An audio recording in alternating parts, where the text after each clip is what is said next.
குதித்து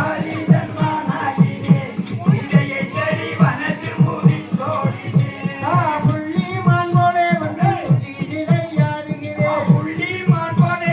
துள்ளி விளையாடுகிறேன் புள்ளிமான் போலே வந்து துள்ளி விளையாடுகிறேன் ஆட்டம் மறந்துச்சு 2 வருஷமா விட்டேன்.